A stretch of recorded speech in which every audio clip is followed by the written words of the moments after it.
चलिए दोस्तों, आइए अब आगे की बात करते हैं। दोस्तों, आपने देखा कि ये तीन डेफिनेशन इस अनंत इन्फिनिटी के सिंबल पर पूरी तरह से परमात्मा के रूप में डिफाइन होती है।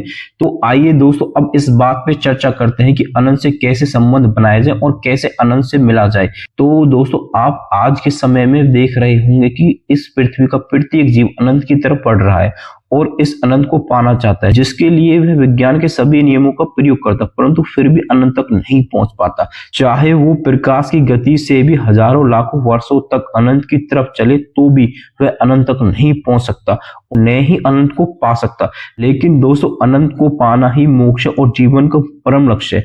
प्यारे दोस्तों, आप जानते हैं कि किसी से मिलने के दो तरीके हो सकते हैं, कि पहला आप उससे मिलने जाएं और दूसरा कि वह आपसे मिलने आए। तो प्यारे दोस्तों, हम तो अनंत तक नहीं पहुंच सकते, परंतु अनंत तो हमसे मिलने आ सकते हैं।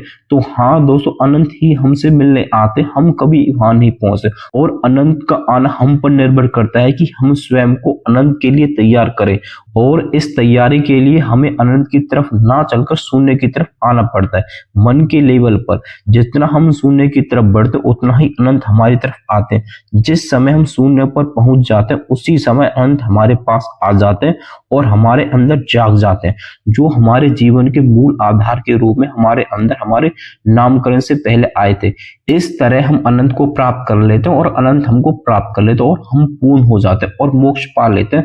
इसलिए प्यारे दोस्तों, आपने गणित के अंदर पढ़ा होगा कि जब प्राकृतिक संख्याओं में शून्य मिलाते हैं तो वह पूर्ण संख्या बन जाती है। इसलिए गणित अपने आप में अध्यात्म है। और दोस्तों, आपने पीछे भी पढ़ा होगा कि गैलीलियो जी ने बोला था कि mathematics is the language with which God has written the universe. तो दोस्तों, यहाँ से पता चल रहा है कि जो अनंत का सिंबल है दोस्तों, यही ईश्वर का प्रतीक। और इस गणित के माध्यम से समझ सकते हैं कि किस तरह स्वयं के अंदर हम उस अनंत माता देवकी के 8वें पुत्र से जुड़कर पूर्णता को पा सकते हैं। और जितना आप इस अनंत से जुड़ेंगे उतना ही आपके अंतर मन में आनंद का प्रवाह होगा, क्योंकि अनंत अपने आप में अनंत आनंद स्वरूप है, जिससे सब कुछ उत्पन्न होता है। ये पूरी की पूरी सृष्टि जिसे सभी दिशाएं घिरी हुई हैं।